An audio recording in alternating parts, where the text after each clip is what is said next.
창세기 34장 1절부터 17절까지만 함께 읽겠습니다.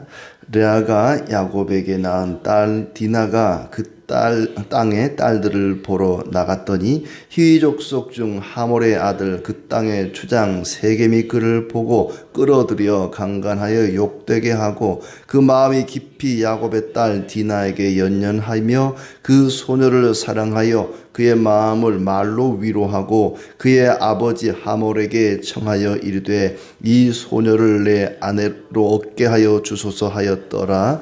야곱이 그 딸 디나를 그가 더럽혔다 함을 들었으나 자기의 아들들이 들에서 목축함으로 그들이 돌아오기까지 잠잠하였고 세겜의 아버지 하몰은 야곱에게 말하러 왔으며 야곱의 아들들은 들에서 이를 듣고 돌아와서 그들 모두가 근심하고 심히 노하였으니 이는 세겜이 야곱의 딸을 강간하여 이스라엘에게 부끄러운 일 곧 행하지 못할 일을 행하였음이더라. 하몰이 그들에게 이르되 내 아들 세겜이 마음으로 너희 딸을 연연하여 하니 원하건대 그를 세겜에게 주어 아내로 삼게 하라. 너희가 우리와 통혼하여 너희 딸을 우리에게 주며 우리 딸을 너희가 데려가고 너희가 우리와 함께 거주하되 땅이 너희 앞에 있으니 여기 머물러 매매하며 여기서 기업을 얻으라 하고 세겜도 디나의 아버지와 그의 남자 형제들에게 이르되 나로 너희에게 은혜를 입게 하라. 너희가 내게 말하는 것은 내가 다 주리니 이 소녀만 내게 주어 아내가 되게 하라. 아무리 큰 혼수와 예물을 청할지라도 너희가 내게 말한 대로 주리라. 야곱의 아들들이 세겜과 그의 아버지 하몰에게 속여 대답하였으니 이는 세겜이 그 누이 디나를 더럽혔음이라.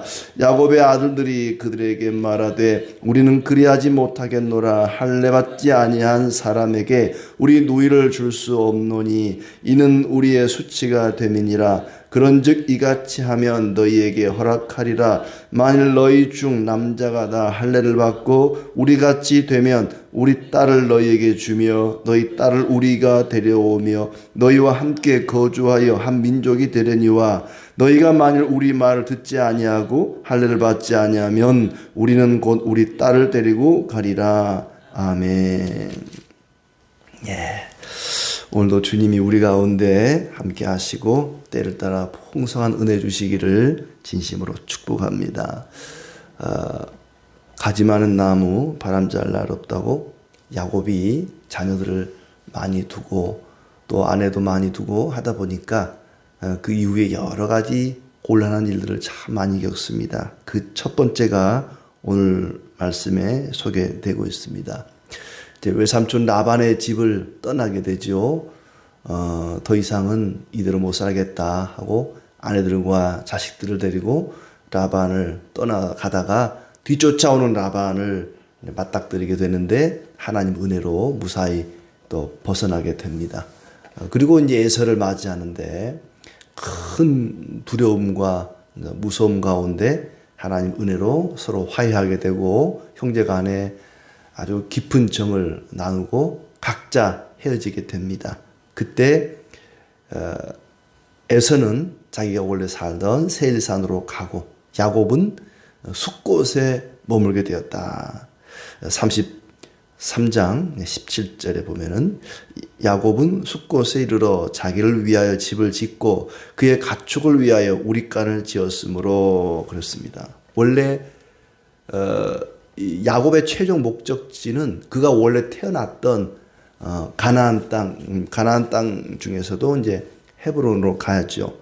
31장 13절에 보면 나는 베델의 하나님이라 네가 거기서 기둥에 기름을 붓고 거기서 내게 서원하였으니 지금 일어나 이곳을 떠나서 내 출생지로 돌아가라. 내 출생지로 돌아가라 그랬거든요. 그러니까 베델로 가서 그 다음에 이제 자기가 태어났던 곳으로 가야죠. 그러니까 1차적으로 베델로 가야 됩니다. 이곳으로 다시 돌아오게 하시면 했으니까 베델로 올라가야 되는데 베델로 가지 않고 중간에 숫곳에 머물게 되는 거죠. 이쯤이면 됐다. 이제 외삼촌 라반도 벗어났고 에서인 형과도 화해를 했고 이제 겁날 게 없다, 무서울 게 없다. 그리고 그 자리에 그냥 머물러 버린 거죠. 숫곳에. 그게 화근이었습니다. 사람이 평안할 때 조심해야 됩니다. 이제 더 이상 나를 대적할 사람이 없고 상대할 무서운 사람도 없고 문제도 없고 이제 평안하다 할 때 그때 여유로움이 생길 때 조심해야 되는 거죠. 다윗이 그랬죠. 다윗이 전쟁에 나가지 않고 왕궁에 평안히 거주하다가 밧세바를 보고 간음을 하게 됩니다. 그러니까 숫곳에서 이 여유로움이 결국 사랑하는 딸 디나가 강간을 당하는 그런 비극을 가져오게 되었습니다. 참 모든 것이 다 해결되고 더 이상 문제가 없다. 이제 평안한 길만 가면 된다 싶었는데 또 다른 문제가 생겼습니다. 레아가 낳은 딸 디나가 그 땅의 딸들을 보러 나갔다가 하몰의 아들 추장 세겜에게 강간을 당하였다. 그러니까 그 땅, 숫곳에 있는 세겜 땅이죠. 세겜 땅에 있는 딸들을 보러 나갔다가 그 지역에 아마 여자들이 축제를 벌였던 것 같아요. 이방인들의 축제를 벌일 때에 그들을 보러 나갔다가 그러니까 이 디나는 그 지역 여자들을 보러 나갔지만 사실은 자기를 보이러 나가기도 했습니다. 아마 이때쯤 디나의 나이가 15, 16세쯤 되는 그때 당시로서는 결혼 정년기입니다. 다 큰 처자가 자기를 보이기 위해서 또 그 땅 여인들을 보기 위해서 나갔다. 참 보는 걸 조심해야 됩니다. 그 땅 여인들을 보러 나갔다가 이런 일이 생긴 거예요. 다윗도 밧세바의 목욕하는 장면을 보고 범죄를 저지르게 되고 또 하와도 늘 선악과를 봄으로써 보암직도 하고 그랬거든요. 그 쳐다보지 않았으면 먹고 싶은 마음도 안 들었을 텐데 눈으로 봄으로 죄를 범하게 됩니다. 많은 죄가 눈으로 봄으로부터 시작이 됩니다. 디나도 그 땅 여인들을 봄으로써 보러 나감으로써 이런 끔찍한 일이 시작이 되었다. 이제 하몰의 아들 하몰도 추장이고 그 아들 세겜도 역시 추장이고 세겜이 디나를 강간한 후에 사랑하여서 말로 위로하고 자기 아버지에게 부탁을 합니다. 내가 이 여자를 너무너무 사랑하니까 결혼시켜달라고 아버지에게 아내를 삼고 싶다고 부탁을 합니다. 야곱이 그 사실을 알고 일단은 잠잠합니다. 아마 디나가 세겜의 집에 억류 중에 있었던 것 같아요. 그리고 야곱의 아들들이 이제 밖에 양을 치고 돌아와서 근심하고 분노했다 그럽니다. 그리고는 하몰이 디나를 세겜의 아내로 달라고 이제 야곱에게 와서 부탁을 했겠죠. 또 그의 오라버니들에게도 얘기를 했을 것이고 우리가 서로 통혼하자. 어차피 이렇게 된 거 두 사람 서로 결혼시킵시다 얘기를 하는 거죠. 그게 이스라엘의 그 율법에도 나와 있습니다. 이런 경우에는 둘이 결혼시키는 것이 옳다라고 되어 있는데 아직은 율법이 주어지기 전이긴 하지만은 그렇게 합시다. 고대 근동에서는 주로 그렇게 했던 것 같아요. 이런 일이 일어날 때는 그냥 둘이 서로 결혼시키는 걸로. 그리고는 아예 여기서 눌러 살아라. 어디 베델로 가지 말고 여기서 서로 통혼하고 우리 딸들과 아들들을 당신의 딸과 아들들과 서로 이렇게 섞여서 사도 맺읍시다 하고 여기서 눌러 삽시다 이렇게 제안을 하는 거죠. 추장의 아들인 세겜도 같은 이야기를 합니다. 11절에 디나를 달라고 하는 거죠. 세겜도 디나의 아버지와 그의 남자 형제들에게 이르되 나로 너희에게 은혜를 입게 하라. 너희가 내게 말하는 것은 내가 다 주리라. 뭐든지 말하면 다 줄 테니까 혼수가 뭐가 필요하든지 다 해줄 테니까 나를 꼭 디나와 결혼하게 해달라라고 간청을 합니다. 말하는 것은 뭐든지 주겠습니다. 이 소녀만 내게 주면 아무리 큰 혼수라도 말하는 대로 주겠습니다. 어떤 대가라도 치를 용의가 있으니까 이 디나와 결혼하게 해주세요 라고 부탁을 합니다. 야곱의 아들들이 하몰과 세겜을 속여서 말했다. 13절에 야곱의 아들들이 세겜과 그의 아버지 하몰에게 속여 대답하였으니 이는 세겜이 그 누이 디나를 더럽혔습니다. 그러니까 지금 디나의 오라비들, 야곱의 아들들은 속으로 이를 갈고 있는 거죠. 그리고 이제 속여서 이놈들을 죽일 생각을 하는 겁니다. 이 야곱의 아들들, 그 아버지 야곱이 어떤 사람입니까? 속이기에는 아주 그냥 탁월한 사람 아닙니까? 태어날 때부터 자기가 장자가 되겠다고 형 발뒤꿈치 붙잡고 태어나고 형을 속이고 아버지를 속이고 그리고 라반에게는 속임을 당하고 평생 하여튼 사기치는데 또 사기 당하는데 아주 이골이 난 사람인데 그 아들들이 고스란히 닮은 것 같아요. 하몰과 세겜을 속이기 위해서 이제 계략을 짭니다. 자, 그렇게 해서 그들이 말하기를 너희 남자가 모두 할례를 해라. 할례 받지 않은 자들에게는 우리 누이를 줄 수가 없다. 그러니 너희는 모든 남자가 다 할례를 받아야 된다. 그러면 서로 통혼을 하고 함께 거주하고 한 민족이 될 것이다. 그들을 쉽게 처치하기 위해서 그렇게 속여서 말을 한 거라고 얘기를 하고 있습니다. 만일 할례를 안 받으면 디나를 데리고 가버리겠다. 할례를 핑계 삼아서 복수를 하려고 했던 것입니다. 하몰과 세겜이 그 말을 좋게 여겨서 신속하게 할례를 받아 야곱과 통혼하고 같이 살자고 합니다. 백성들을 설득하는 거죠. 여러분, 우리가 할례를 받기만 하면 저 야곱의 가족들과 함께 서로 결혼도 하고 이 땅에 같이 살 수 있습니다. 그러니 그들이 말하는 대로 우리 다 같이 할례를 받읍시다. 참 지도자의 자격이 없는 사람이에요. 추장이 돼가지고 백성들을 아주 곤란한 지경으로 지금 밀어넣고 있는 것입니다. 그 23절에 보면은 아주 그럴듯한 말로 백성들을 설득하죠. 그러면 그들의 가축과 재산과 그들의 모든 짐승이 우리의 소유가 되지 않겠느냐. 서로 결혼하면 내가 이 놀부의 심정으로 내 것도 내 것, 네 것도 내 것. 그러니까 우리 서로 통혼할 수 있도록 할례를 합시다라고 백성들을 설득합니다. 그리고는 모든 남자가 할례를 받았다. 참 어리석은 생각이죠. 추장 며느리 하나 얻겠다고 모든 백성들이 다 할례를 행하고 어쩌면 할례를 행한다는 것은 종교적인 거잖아요. 종교를 바꾸는 겁니다. 자기 며느리 얻으려고 종교를 흉내내는 거죠. 바꾼 것도 아니고 남의 종교를 흉내내는 것입니다. 그리고 이제 할례를 행한 지 3일째 되니까 아프잖아요. 그러면 그때에 시몬과 레위가 칼을 가지고 몰래 기습해서 모든 남자를 죽이고 하몰과 세겜도 죽이고 디나를 데려왔다. 왜 같은 날 다 했을까? 또 그런 생각이 들어요. 한꺼번에 했다가 한꺼번에 다 죽는 시몬과 레위가 그 일에 주도적인 역할을 합니다. 시몬과 레위가 누구냐 하면은 맨 처음 1절에 34 1절에 레아가 야곱에게 낳은 딸 디나 그랬잖아요.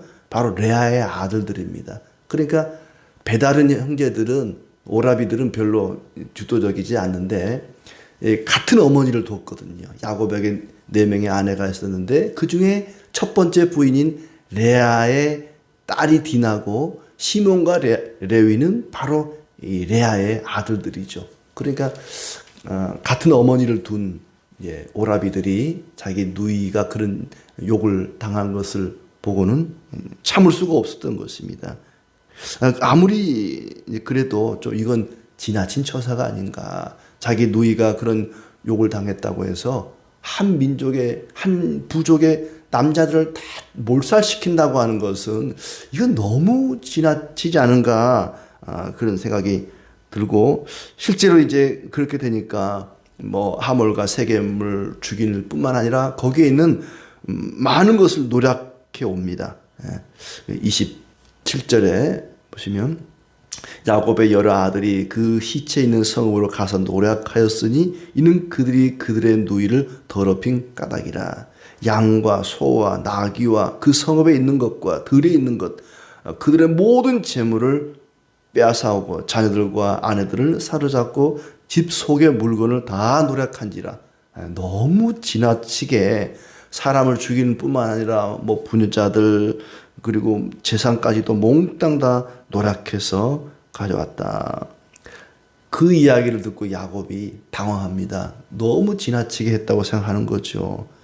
그리고 이제 30절에 야곱이 시몬과 레위를 책망합니다. 너희들 때문에 이 땅에 있는 주민들이 이제 우리를 어떻게 생각하겠느냐. 우리를 이제 치면 우리는 이제 큰일 났다. 우리 다 죽게 생겼다라고 그들을 책망합니다. 그리고는 그 야곱이 하는 말 가운데 나는 수가 적은즉 그들이 모여 나를 치고 나를 죽이리니 그러면 나와 내 집이 멸망하리라. 그들이 이르되 그가 우리 누이를 장녀같이 대우함이 옳으니까 하면서 그 순간에 분노를 참지 못하고 이런 일을 저지른 것이죠. 야곱이 시몬을 책망하는 것이 여기서 끝난 게 아니라 야곱이 죽기 전에 아들들을 축복하는데 이 시몬과 레위는 축복이 아니라 저주를 합니다. 49장 5절부터 보면은 7절에 보니까 그 노여움이 혹독하니 저주를 받을 것이요 분기가 맹렬하니 저주를 받을 것이라. 내가 그들을 야곱 중에서 나누며 이스라엘 중에서 흩으리로다 하면서 이 시몬과 레위를 저주하는 그런 말을 남깁니다. 얼마나 평생을 두고 너희 때문에 우리가 고생하게 되었다 이런 마음을 갖지 않았을까 싶습니다. 할례라고 하는 것은 어떤 신앙의 표징입니다. 우리는 하나님 백성입니다 라는 의미를 가진 아주 중요한 표지 중에 하나인데 그 신앙의 표지인 할례를 사람을 죽이는 한 부족을 몰살시키는 도구로 악의 도구로 사용했다는 것이 참으로 어리석은 일이 아닌가 싶습니다. 신앙을 악의 도구로 사용하는 하물과 세겜도 마찬가지죠. 이스라엘의 종교적인 행위인 할례를 자기들의 부를 쌓기 위한 하나의 수단으로 사용한 우리가 할례만 행하면 저들의 재산이 우리 것이 될 수 있다. 내가 세례만 받으면 뭘 얻을 수 있다. 뭐 군대 가면은 세례 받으면 초코파이 준다 그러니까 세례만 받으면 내가 그걸 얻을 수 있다. 할례만 받으면 저들의 것이 우리 것이 될 수 있다. 뭐 이런 생각을 가졌던 것 같아요. 하나님께서 야곱에게 내가 너와 함께 하리라 어디를 가든지 동행하겠다 지켜주겠다 보호하겠다고 말씀하셨는데 이 사건을 계기로 그 약속이 지금 흔들리게 생겼거든요. 그리고 야곱이 얼마나 겁이 났겠습니까? 얘 큰일 났다. 하나님 우리를 지켜준다 그랬는데 너희들 때문에 우리가 다 죽게 생겼다. 이런 위기를 느끼게 되었습니다. 하나님의 말씀을 깊이 묵상하고 살피지 않으면 언제든지 우리는 이런 위기에 빠질 수가 있습니다. 곧바로 베델로 올라갔더라면 이런 일이 없었을 텐데 머뭇거리고 이제 됐다 안심하고 숲곳에 머무르는 바람에 여유를 가지고 그냥 안주하는 바람에 이런 비극이 일어났습니다. 우리는 늘 깨어 기도하며 살아야 할 것이고 또한 하나님의 말씀을 늘 묵상해야 할 것입니다.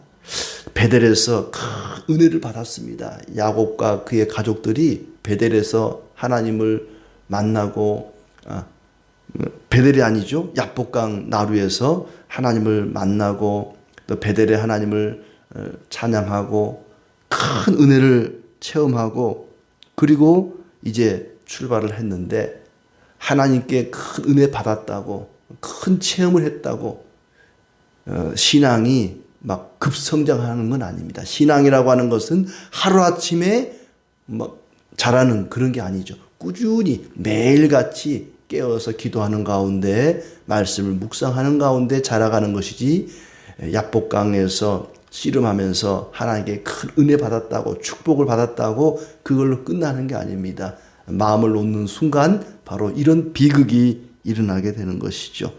은혜 받았다고 큰 체험했다고 수련회 가서 하루아침에 은혜 받았다고 저절로 신앙생활이 되는 것이 아닙니다. 매일매일 싸워야 할 싸움이 있고 매일매일 우리가 감당해야 될 일들이 있는 것입니다. 야복강의 체험은 야곱에게 신앙의 방향, 인생의 방향을 바꿔놓는 중요한 사건이었지만 그때부터 이제 깨어 기도하면서 말씀 가운데 신앙이 자라가야 했던 것입니다. 매일매일 우리에게 주어진 말씀을 묵상하면서 꾸준히 깨어 기도함으로 어떤 문제도 어떤 환난도 잘 이겨나가는 우리의 삶이 되기를 기대합니다.